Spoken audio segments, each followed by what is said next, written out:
Hola, ¿qué tal? Muy buena tarde a todas y a todos. Soy Marco Antonio Alanís Ruiz y voy a platicar en lo general cuáles son los elementos esenciales que se requieren comprender para tener las nociones básicas de la fenomenología del espíritu de Hegel. Y bueno, lo primero que tenemos que tomar en consideración es que para Hegel básicamente esta noción de la fenomenología del espíritu implica entender la conciencia actuante como una forma de manifestación del espíritu. Y eso nos lleva a preguntarnos qué es el espíritu. Bueno, precisamente en este sentido Hegel entiende la conciencia como una forma de comportamiento del espíritu y a su vez el espíritu como una cualidad que tienen las cosas de exteriorizarse, es decir, la forma en que se representan las cosas ante nosotros. Y en este sentido entonces el espíritu no tiene una parte, digamos, teológica o de algún otro entendimiento, sino más bien la forma en que la realidad actúa en el mundo en sí mismo.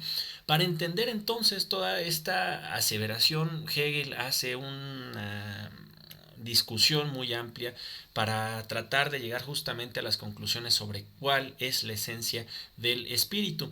Y entonces, en este sentido, Hegel habla de la conciencia no como una interiorización del ser humano, sino más bien como un comportamiento del espíritu en sí mismo. ¿Por qué? Porque la conciencia es algo que se exterioriza y que se objetiva. Y cuando se objetiva, entonces constituye una forma de construcción del mundo. ¿Por qué? Porque al final de cuentas las cosas se convierten en una manera en la que actúa el espíritu. Las cosas entonces son un producto del espíritu. ¿Por qué? Porque si el espíritu es aquello que se manifiesta en el mundo, luego entonces la conciencia entendida como estas cosas que ya son materializadas, que ya son objetivadas, son el producto del espíritu en sí mismo.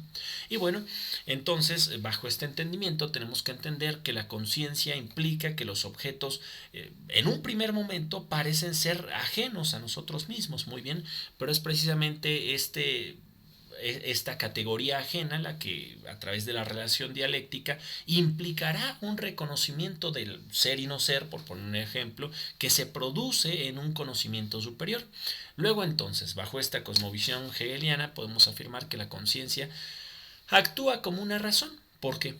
Porque la conciencia tiene una forma en que se manifiesta, es decir, que la conciencia se da cuenta de que el mundo es la misma conciencia objetivada, las cosas que nosotros observamos, contemplamos, las cosas que existen en la realidad tal cual estas están, pues son una forma en que actúa la conciencia a través de su objetivización o su objetivación en el mundo. Muy bien, entonces, bueno, en lo general, la fenomenología del espíritu explica que existen tres momentos: una primera certeza, que es una certeza sensible, una percepción, un entendimiento, y esto es justamente el punto de partida que nos da el pie para hablar del primer apartado del libro Fenomenología del Espíritu, que es el relativo a la conciencia. Muy bien. Para entender la conciencia hay que entender tres figuras fundamentales. La primera de ellas es la certeza sensible. La certeza sensible que se traduce básicamente en la exteriorización, muy bien, en una manifestación externa de la realidad, en una producción que es ajena al sujeto en sí mismo. Lo primero que hace la conciencia es exteriorizar.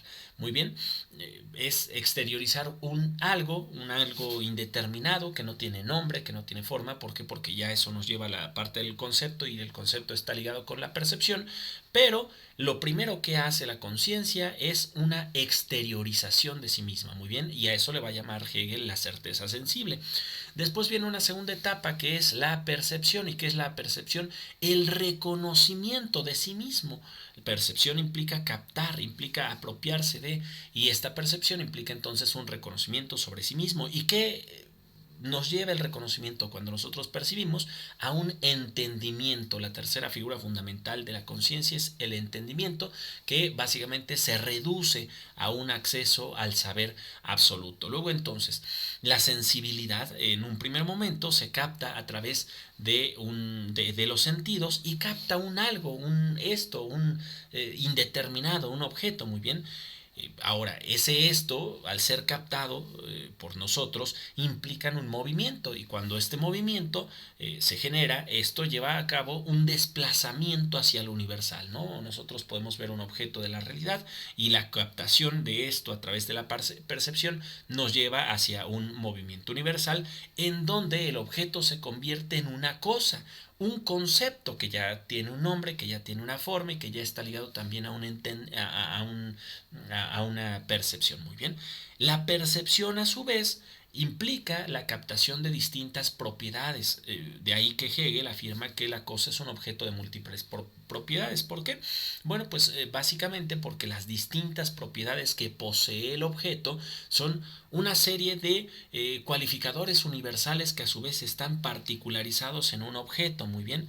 Ahora, si este objeto es un contenedor de distintas sustancias universales, luego entonces la percepción que nosotros tenemos de este objeto implica un acceso hacia estas determinaciones universales. Muy bien, la percepción entonces se convierte en algo que inicialmente reside en un sujeto perceptor, que somos nosotros, pero no en el objeto. Muy bien. ¿Por qué? Porque las propiedades en teoría pertenecen al objeto, el color, la forma, el tamaño y demás, pero son percibidas por los sujetos. ¿Qué implica esto? Nuevamente un movimiento, un desplazamiento en donde se va del sujeto al objeto, del objeto de regreso al sujeto, y entonces ese desplazamiento, ese movimiento nos lleva justamente hacia un entendimiento. Muy bien.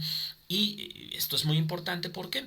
Porque la cosa entonces no depende de la cosa en sí mismo, no depende del sujeto, es decir, no es algo objetivo o subjetivo bajo esta cosmovisión hegeliana, perdón, es una relación dialéctica de movimientos. Muy bien. Eh, en esta relación dialéctica pasamos de la percepción al entendimiento, en donde el entendimiento se convierte en la base de los fenómenos y a su vez en el contenedor de las leyes del universo. Muy bien.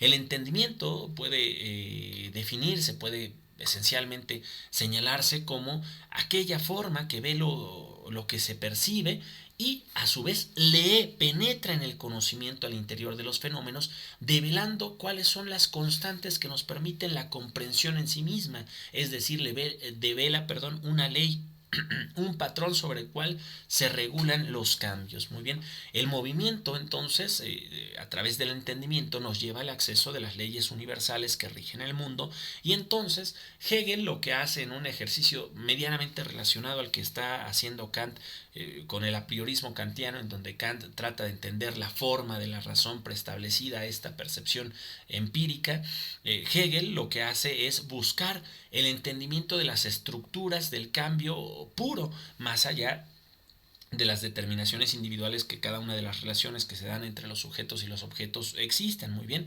Y esto entonces lo lleva a crear un análisis de lo que es la autoconciencia. Muy bien. Y la autoconciencia, que es la segunda parte de la fenomenología del espíritu para Hegel, parte o nace justamente de una gran pregunta, que es ¿cómo se conoce la conciencia a sí misma? Muy bien. El preguntarnos cómo se conoce la conciencia a sí misma claramente está ligada a un ámbito de interioridad. ¿Por qué? Porque la interioridad implica un saber sobre sí mismo, es decir, un saber de manera inmediata. Ahora, esa inmediatez de la conciencia implica la necesidad en algún momento de salir de sí misma, es decir, transformarse en algo más, y en eso y en ese momento se erige algo que se denomina la conciencia actuante. Muy bien, la conciencia actuante es una forma en donde la conciencia sale de sí misma para después regresar a sí misma. ¿Por qué? Porque la conciencia de la interioridad es solamente un saber de manera inmediata. Muy bien, pero la conciencia actuante ya implica un movimiento de ir y regresar a sí misma. Pero ¿cuál es el motor que mueve esta conciencia actuante? Bueno, pues lo es el deseo. El deseo entendido como el móvil, el motivo por el cual la conciencia sale de sí misma. Hegel denomina este deseo la apetencia. Y el deseo entonces se convierte en una especie de estructura, un reconocimiento que necesita del reconocimiento del otro, de lo que está fuera de sí mismo para a su vez reconocerse. Ahí nace justamente este movimiento de autoconciencia, en donde el reconocimiento se consigue a partir de la lucha de las conciencias, lo cual por cierto es muy interesante porque finalmente es retomado por la teoría marxista de la lucha de clases, que después va a ser la creación de toda una tesis política con el materialismo histórico dialéctico que retoma gran parte de esta lucha de conciencias a partir de lo que en su momento genera Hegel. Muy bien, y de hecho Hegel, justamente también con un tratamiento medianamente político de esta situación, hace una reflexión sobre el vínculo que existe de reconocimiento entre el amo y el sirviente. Muy bien, y el amo y el sirviente es el punto clave para hacer un desarrollo en donde se habla del reconocimiento mutuo entre ambos agentes, en donde finalmente los roles que constituyen los vínculos entre el amo y el sirviente son un producto histórico en donde el sirviente necesita del amo para reconocerse a sí mismo como sirviente, para determinarse en la historia, y a su vez el amo, ante este miedo de no tener el poder o demás, necesita también de la existencia del sirviente para poder generar justamente sus propias determinaciones. Muy bien, y esta relación además es explicada desde distintas ópticas que se basan en algunas teorías filosóficas como lo son el estoicismo, el escepticismo, la conciencia y un tercer momento de la conciencia desgarrada. En lo general, el estoicismo afirma que la conciencia se encierra en su propio pensamiento y entonces hay una falsa idea de libertad. ¿Por qué? Porque se hace libre el pensamiento al ser dueño de sí mismo. Pero esa libertad no existe en la realidad. ¿Qué es lo que pasa?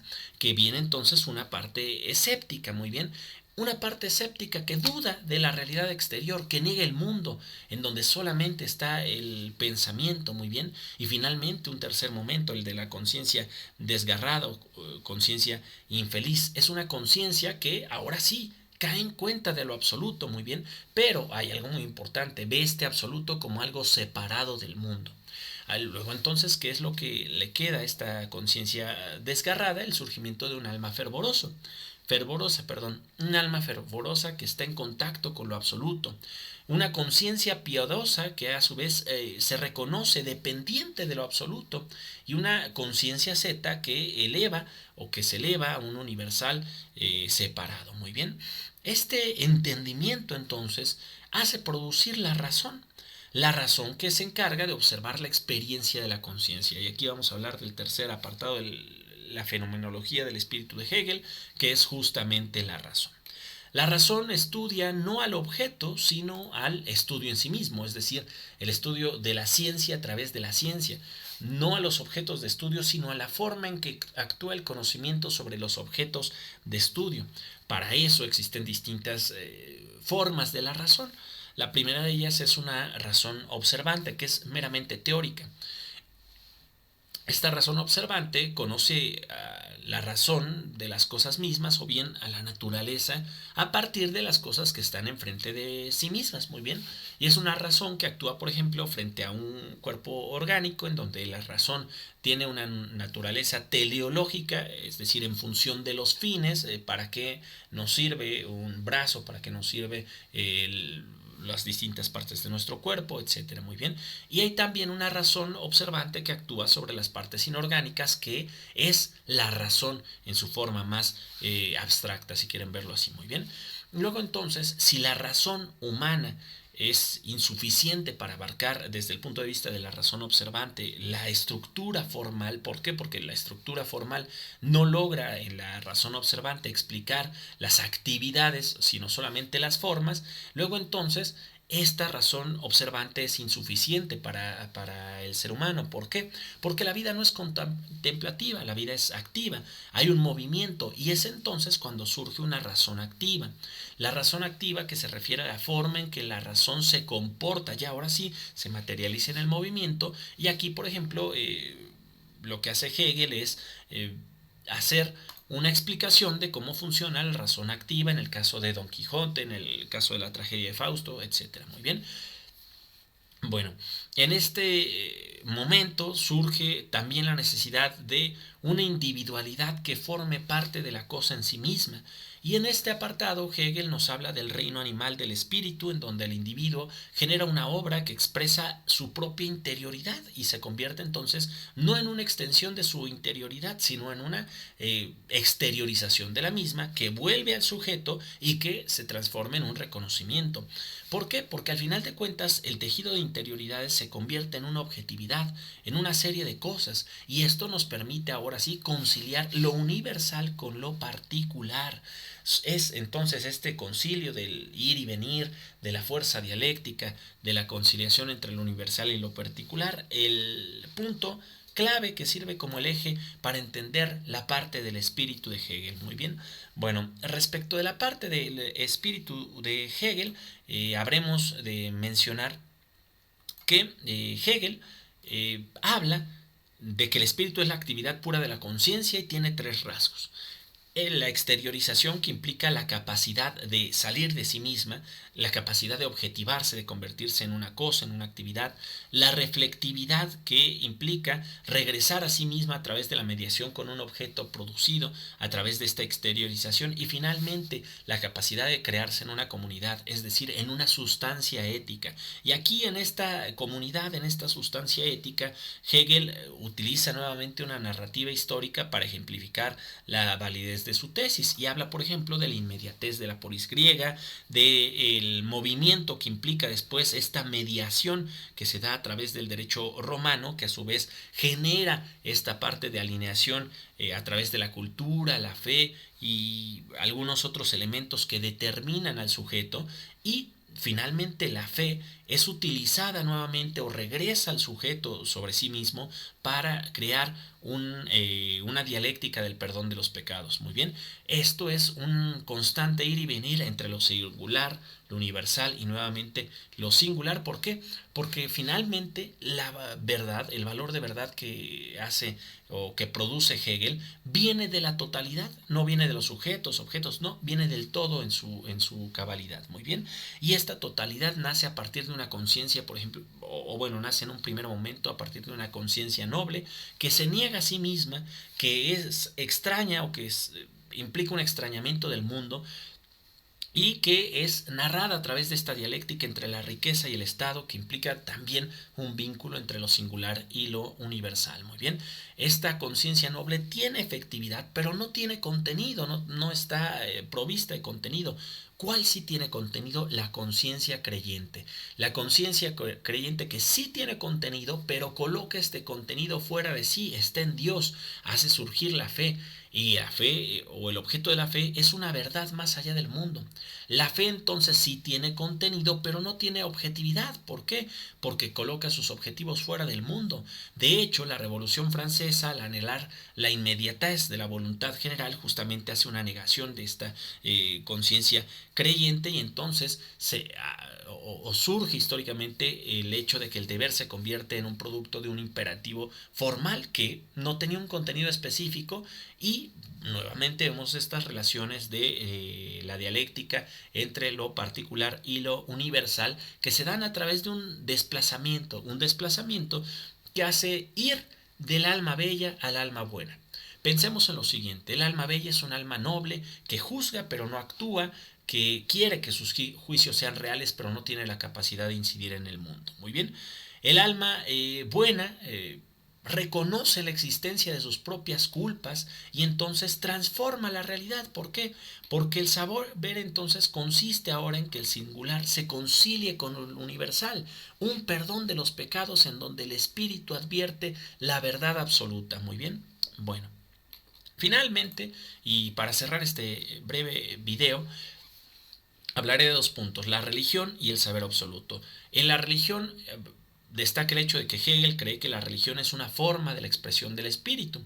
¿Por qué? Porque la razón permite la creación de los conceptos. Muy bien, y entonces es necesario pasar del mito al concepto para que exista un saber absoluto. Y en este sentido existe una religión natural, en donde se ve el absoluto como una sustancia universal, imperceptible, de distinta naturaleza; una religión estética, en donde ahora sí se producen imágenes, cosas, y hay un saber determinado; y una religión revelada, en donde se une el universal y el singular concreto. Muy bien.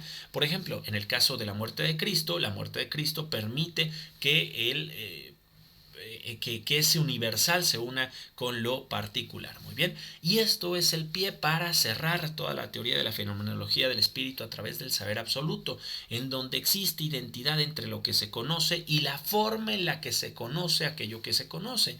Esto nos lleva a crear un método para el conocimiento, es decir, una ciencia de la razón que está determinada por el tiempo, en donde el movimiento dialéctico se convierte también en una conciencia y en una autoconciencia. Y con esto Hegel detecta la posibilidad de crear un método lógico para poder entender a la ciencia en sí misma, no la ciencia para comprender a los objetos, sino la ciencia para comprender a la ciencia en sí misma. Nuevamente estamos hablando del autorreconocimiento del cual platicamos en la parte primera de este video. Muy bien.